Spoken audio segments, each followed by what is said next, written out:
Chers bien-aimés, les amis du LSP, et surtout tous ceux qui m'écoutent sur la plateforme numérique, que ce soit YouTube ou vraiment les réseaux sociaux, je vous salue dans le merveilleux nom de Jésus. Amen. Amen. C'est vrai que Dieu nous aide à traverser un moment difficile de sa création. Parce que le péché a tellement, je dirais, le péché c'est tellement, je dirais, réparti sur la terre, a pris, en fin de compte, je dirais, toute la bénédiction de Dieu, qu'aujourd'hui, nous sommes dans la tristesse, dans l'échec. On se pose beaucoup de questions. Mais, hier, nous avons vu quelque chose de merveilleux. C'était que le nom de l'Éternel déclenche le bonheur, l'allégresse, la réussite, la victoire. Pourquoi ne pas essayer d'évoquer le nom de l'Éternel? Invoque-moi et je te répondrai et je te montrerai les choses cachées que tu ne connais pas. Le Seigneur ce matin nous demande de plus en plus à monter plus haut. Monte et je te montrerai les choses qui vont arriver dans la suite des temps. Parce que ce n'est pas fini, chers bien-aimés. Ce n'est pas fini, mais le Seigneur nous dit, monte ici. Ça veut dire, monte de la prière, glorifie mon nom, viens à moi et je te montrerai, je te révélerai les choses qui doivent arriver bientôt. Amen. C'est pourquoi le Seigneur nous demande, chers bien-aimés, alléluia, nous qui sommes réunis ici, le Seigneur nous demande de rappeler son nom. C'est pas la peine, c'est juste une petite révision. Psaume 45, verset 18. Psaume 45, verset 18. C'est juste un rappel. Je rappellerai ton nom dans tous les âges. Aussi les peuples te loueront éternellement et à jamais. Amen. Amen. Gloire à Dieu. Merci Seigneur. Prenez encore avec moi 2 Corinthiens 4, verset 16 à 18. Juste un petit rappel. N'oublie pas. Souviens-toi. 2 Corinthiens 4, 16, 18. C'est pourquoi nous ne perdons pas courage. Et lors même que notre homme extérieur se détruit, notre homme intérieur se renouvelle de jour en jour. Car nos légères afflictions du moment présent produisent pour nous, au-delà de toute mesure, un poids éternel de gloire, parce que nous regardons non point aux choses visibles, mais à celles qui sont invisibles. Car les choses visibles sont passagères et les invisibles sont éternelles. Amen. Amen.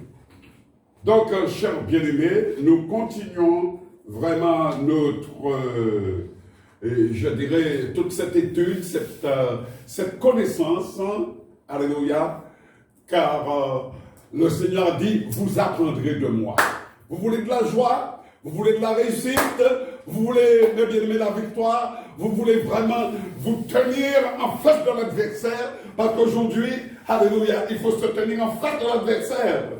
Car la parole de Dieu nous dit, nous n'avons pas à combattre la chair et le sang, mais ce sont les esprits. Alors, ne tombons pas, mes bien-aimés, dans la confusion, ne nous combattons pas les uns les autres, mais simplement les esprits. Les esprits. Les esprits. C'est pourquoi, chers bien-aimés, ce matin, nous allons voir la 5e béatitude. Alléluia, c'est notre 6e intervention. C'est Apocalypse 20, verset 6. Heureux et saints ceux qui ont part à la première résurrection. La seconde mort n'a point de pouvoir sur eux, mais ils seront sacrificateurs de Dieu et de Christ, et ils régneront avec lui pendant 1000 ans.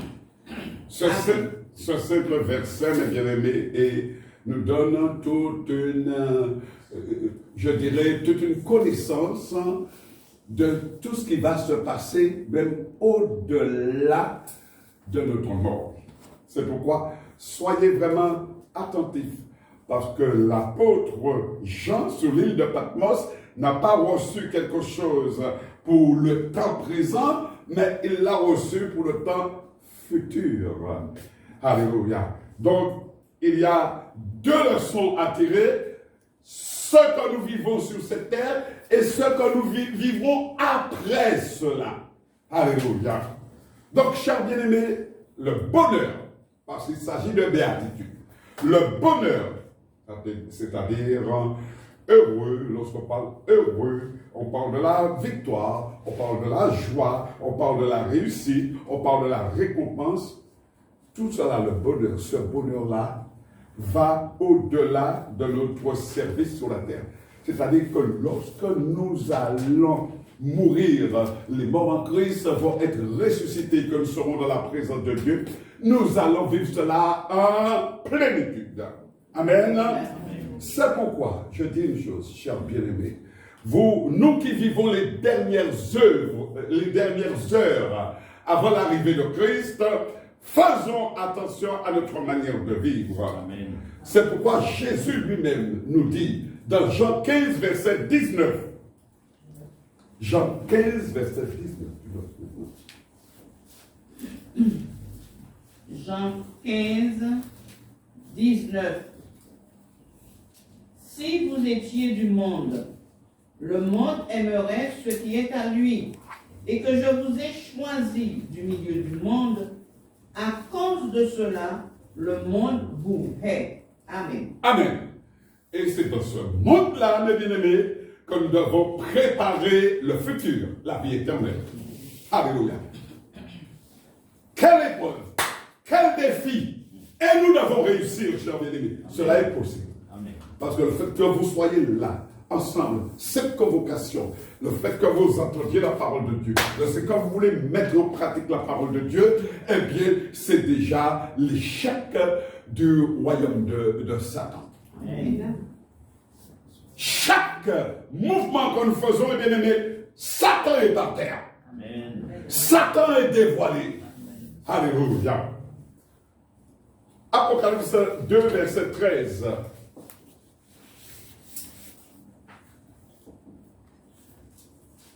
Apocalypse 2, verset 13. Je sais où tu demeures. Je sais que là est le trône de Satan. Tu retiens mon nom et tu n'as pas renié ma foi, même au jour d'Antipas, mon témoin fidèle qui a été mis à mort chez vous, là où Satan a sa demeure. Alléluia. Chers bien-aimés, Satan ne va pas vous faire cadeau. Parce que Satan a dit, cette terre-là, c'est moi qui... Il est menteur. Hein? Cette terre-là, c'est moi qui l'a dit, c'est moi qui la gère. Je suis gestionnaire. Mais c'est un menteur, c'est un voleur, c'est un escroc, mes bien-aimés. Alléluia. Alors c'est pourquoi nous devons, alléluia, nous lever. N'ayez pas peur de vous lever. L'ennemi vous envoie la maladie, etc. Et tout. Mais chassez la maladie. C'est un combat. C'est un combat, cher bien-aimé. Alléluia. Si vous ne vous levez pas, eh bien, il fait ce qu'il veut de vous. Surtout, il amène la tristesse en vous. Il vous écarte de Dieu, etc. On se pose des questions, etc. Et nous allons essayer de comprendre ce que Jean a reçu sur l'île de Patmos dans Apocalypse, j'ai déjà lu, c'est pas la peine, Apocalypse 20, verset 6. Heureux et saints ceux qui ont part à la première résurrection. Et là encore, une pensée extraordinaire, je dirais. La première résurrection n'intervient qu'au moment de l'enlèvement de l'Église. au moment de l'enlèvement de l'Église, la dispensation de l'enlèvement, au son de la trompette, etc. et tout ça. 1 Thessaloniciens 4, verset 16-17. 1 Thessaloniciens, c'est bon? Oui. 4, 16, 17. 1 Thessaloniciens 4, 16, 17. Car le Seigneur lui-même a un signal donné à la voix de l'archange et au son de la trompette de Dieu, descendra du ciel, et les morts en Christ ressusciteront premièrement. Ensuite, nous les vivants qui serons restés, nous serons tous ensemble enlevés avec eux sur des nuées à la rencontre du Seigneur dans les airs. Et ainsi, nous serons toujours avec le Seigneur. Amen. Amen. Amen. Donc vous voyez, chers bien-aimés, qu'après l'enlèvement, alléluia, du parti, les morts en Christ d'abord, et ensuite nous les vivants, et bien c'est après l'enlèvement que va débuter le jour du Seigneur. Alléluia, le Seigneur va rassembler ses enfants et il va commencer, mes bien-aimés, un autre programme avec nous. Ce sera malheureusement sur la terre, ce sera une période de détresse et de colère pour les impies, les infidèles, les moqueurs. Alléluia. Laissons-les. Pas la peine de. Vous savez, lorsque le Seigneur a dit, comment me connaîtront-ils si vous ne prêchez pas, si vous n'évangélisez pas, si vous ne parlez pas de moi? Mais, comme du temps de Noé, mes bien-aimés, ils vont vous rejeter. Noé a prêché pendant 120 ans. Il n'y a eu que sa famille. Et c'est pas grave. Mais au moment où le Seigneur allait juger la terre, le Seigneur a dit, j'ai trouvé un homme qui était tout à fait différent, c'est pourquoi je vais l'utiliser. Ne regardez pas, n'écoutez pas les gens. Oh Seigneur Jésus, papa, il y a l'influence des mauvaises personnes. Faites très attention, parce que l'influence est une semence de Satan. Alors, c'est pourquoi, chers bien-aimés, écoutez, bouchez-vous les oreilles, etc. et servez le Seigneur. 1 Thessaloniciens 5, verset 2, 10. 1 Thessaloniciens 5, 2, 10. Car vous savez bien vous-même que le jour du Seigneur viendra comme un voleur dans la nuit. Quand les hommes diront paix et sûreté, alors une ruine soudaine les surprendra, comme les douleurs de l'enfantement surprennent la femme enceinte, et ils n'échapperont point. Mais vous, frères, vous n'êtes pas dans les ténèbres, pour que ce jour vous surprenne comme un voleur. Vous êtes tous les enfants de la lumière et les enfants du jour. Nous ne sommes point de la nuit ni des ténèbres. Il est mort pour nous, afin que, soit que nous veillons, soit que nous dormions, nous vivions ensemble avec lui. Amen. Amen. Je vais vous montrer, chers bien-aimés, comment Dieu est merveilleux et comment nous avons intérêt, je dirais, à cultiver les valeurs spirituelles, c'est-à-dire à prendre Dieu comme Jésus, comme notre modèle. Alléluia. Ça dépasse notre intelligence, chers bien-aimés. Là, le Seigneur nous a dit, ne vous laissez pas surprendre. Parce que la stratégie de l'ennemi, c'est d'essayer de vous surprendre. Alléluia. Une fois que vous avez senti que l'adversaire est rentré chez vous, tout de suite, prière, jeûne et prière. Alléluia. Parce que vous n'avez pas à combattre les semences que le diable a semées pendant que vous dormiez. C'est pas parce que, vous voyez, c'est de lâche.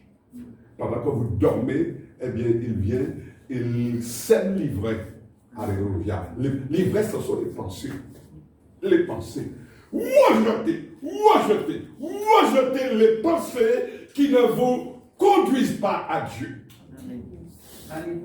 Amen. Les hommes que Dieu utilise ont toujours une compréhension de la pensée divine. Parce que Dieu a dit, je ne vous appelle plus serviteur, mais je vous appelle ami. Parce que je veux partager avec vous.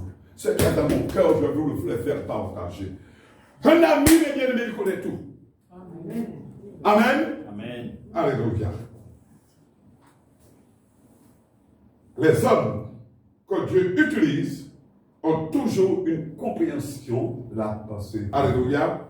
Là, ce que l'homme de Dieu, le pasteur de l'église d'Éphèse reçoit, celui qui était avec Jésus, qui a participé à la transfiguration, ce qu'il reçoit est merveilleux.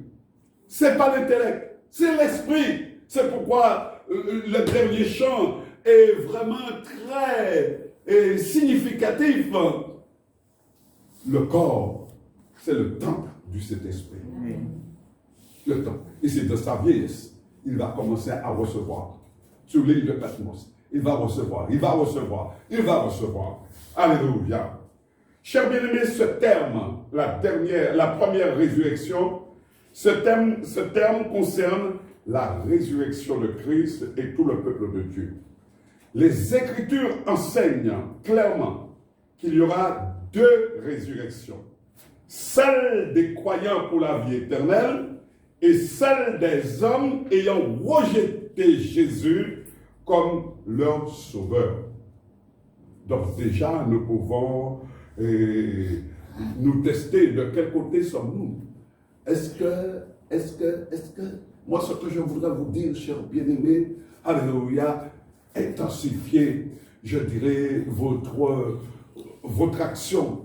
Daniel résolut de ne pas se souiller par les mains du roi. Et il a tenu bon. Le Seigneur a dit que si tu persévères, tu mangeras du fruit de l'arbre de vie. Il y a quelque chose, mes bien-aimés, de la persévérance. Il y a quelque chose lorsque, alléluia, tremblement de terre, etc. et tout, eh bien, on tient bon. Amen. Il faut tenir, chers bien-aimés, parce que les temps sont des temps difficiles. Tout cela est annoncé dans la parole de Dieu. Mais il faut tenir. Il faut tenir. Amen. La première résurrection ne concerne que les rachetés sauvés par le sang de Jésus. C'est la parole. Et il faut le dire. La première résurrection ne concerne que les rachetés par le sang de Jésus. Car il n'y a pas de pardon sans effusion de sang. Et nos péchés ont besoin d'être effacés. Vous pouvez prendre de la javel, tout ce que vous voulez, etc. et tout. Vous perdez votre temps. Le sang de Jésus. Le sang de Jésus. Alors, surtout, chers bien-aimés, ne sortez pas sous le sang de Jésus. Restez toujours sous le sang de Jésus. Même lorsque vous sortez, vous êtes à l'extérieur et tout. Le sang de Jésus. Je suis béni dans le sang de Jésus. Jean 11, verset 25-26. Jean 11. Verset 25-26, c'est lui qui parle. Jean 11, 25-26. Jésus lui dit, je suis la résurrection et la vie. Amen. Celui qui croit en moi vivra, quand même il serait mort. Et quiconque vit et croit en moi ne mourra jamais. Crois-tu cela? Amen. Amen. Chers amis, internautes, chers amis, qui peut-être ne me connaissaient même pas, mais qui entendaient la voix, qui entendaient cette étude. Tu crois réellement en Jésus? Il est la résurrection, il est la vie, il est le bonheur. Son nom déclenche le bonheur. Alors viens à Jésus. Alléluia. Apocalypse 1, 18 pour terminer. Un 18. Je reprends la dernière phrase du verset 17 pour commencer. Oui. Je suis le premier et le dernier et le vivant. Amen. J'étais mort et voici je suis vivant au siècle des siècles.